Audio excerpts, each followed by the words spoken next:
High everybody, यो चाहिँ गण्डकी प्रदेशको असिस्टेन्ट सब इन्जिनियरलाई सोधेको 2082 साल 1 महिना 6 गते, यानि कि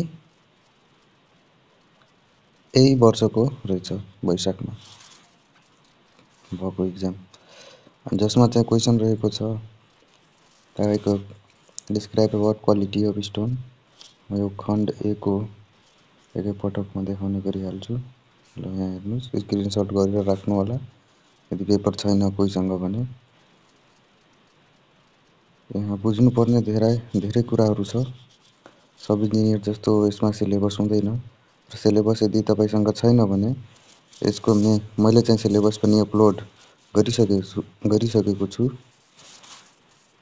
यो चाहिँ क्वेसन पेपर र त्यसको सोलुसन हो र यसमा गएर अब खण्ड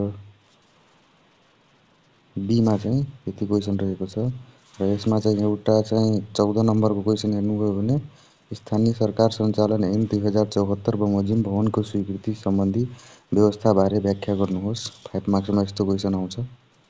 एउटा क्वेसन चाहिँ नेपालीमा आउँछ जुन चाहिँ स्थानीय सरकार सञ्चालन ऐनको बारेमा 100% सोध्छ र यो सेप्टिक ट्याङ्कका कुराहरू भयो। यो त जहिले पनि सोधे क्वेसन हो। अर्थक्वेक रेसिस्टेन्ट बिल्डिङ जहिले पनि चौथोमा सोधे कुरा हो। बाँकी चाहिँ हाइवे अब सर्वेबाट क्वेसनहरू चाहिँ लेभलिङ र कन्टुरिङ सोधे हो। यहाँ छ क्वेसन नम्बर 6 मा हेर्नु कन्टुरको बारेमा।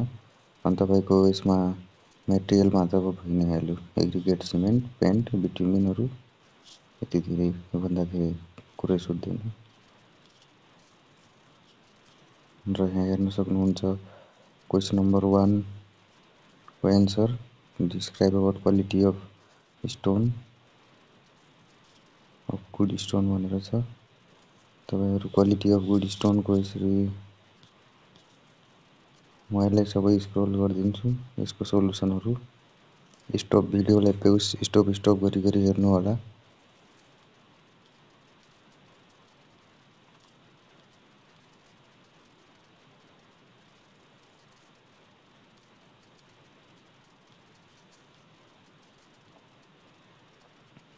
इक्जाममा चाहिँ difference between water proofing and damp प्रुफिङको बारेमा कम्पेरिटिभ नोट भनेको थियो।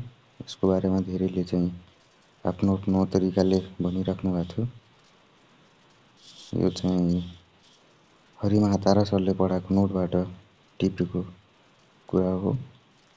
जसले हरि सरबाट क्लास लिइराख्नु भएको छ उहाँलाई त खासै यस्तो प्रब्लम हुँदैन, तर जसले लिनुहुन्न उहाँहरूले चाहिँ अरू बुकहरूमा खासै नोट पाउनुहुन्न, तर इन्टरनेटको प्रयोग गर्नुभयो भने गुगलहरूमा नपाइने कुनै कुरा छैन। फेरि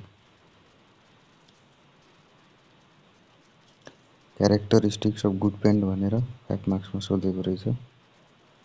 function of paint. Question number 8 को एन्सर हेर्न सक्नुहुन्छ, यसरी लेख्न सक्नुहुन्छ।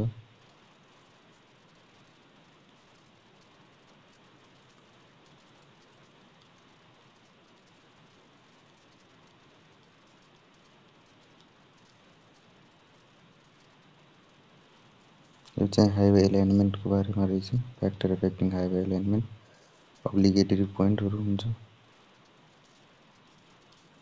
अनि क्वेसन नम्बर 10 मा छ strength of concrete, explain the procedure in detail भनेछ। प्रोसिड्युरमा हाम्रो स्ट्रेङ्थ पत्ता लगाउने भनेकै कम्प्रेसिभ स्ट्रेङ्थ टेस्ट हो, जसलाई चाहिँ मोस्ट कमनली युज भनिन्छ। Tensile strength test, flexural strength test, shear strength टेस्टहरू छ यसको बारेमा। क्वेसन नम्बर 11 मा छ safety major flawed on construction साइटमा कुन कुन सेफ्टी मेजरहरू फ्लो गरिन्छ। यो चौथो लेभलको लागि मोस्ट इम्पोर्टेन्ट क्वेसन पनि हो, एकदम बढी सोधिरहेको हुन्छ। यो चाहिँ तपाईँको सेप्टिक ट्याङ्कको बारेमा। सोक पिटलाई सिपेज पिट पनि भनिन्छ। क्वेसन वाइज एन्सर छ, फिगर सहित बनाउँदा एकदम उपयुक्त हुन्छ। यो चाहिँ रेसिडेन्टल बेन्डिङको बारेमा रहेछ। बुकहरूमा त भेटाउनुहुन्छ। स्थानीय सरकार सञ्चालन ऐन। अनि तपाईँको यो types of bitumen for road construction, advantage र डिसएडभान्टेज सहित types of bitumen, cutback bitumen, bitumen इमल्सनहरू, अनि डिफ्रेन्ट मेथड अफ इरिगेसन छ। मेथड अफ इरिगेसन भन्यो भने free flooding, border strip, check flooding method, basin flooding, अनि method of river training works यो 5 मार्क्समा र माथि मेथड अफ इरिगेसन भनेर 5 मार्क्समा 10 मार्क्सको क्वेसन रहेछ। फिगर सहित बनाउनु भनेको थियो। फेरि मेथड अफ रिभर ट्रेनिङ वर्क्सको चाहिँ मेथड अफ रिभर ट्रेनिङ वर्क्समा embankment, guide bank, bell bund, ग्रोनहरू थुप्रै छन् कुराहरू लेख्नुभयो भने पिचिङ आइसल्यान्ड, ब्यान्डलिङ, आर्टिफिसियल कटअफहरू छ। ल यति नै हो।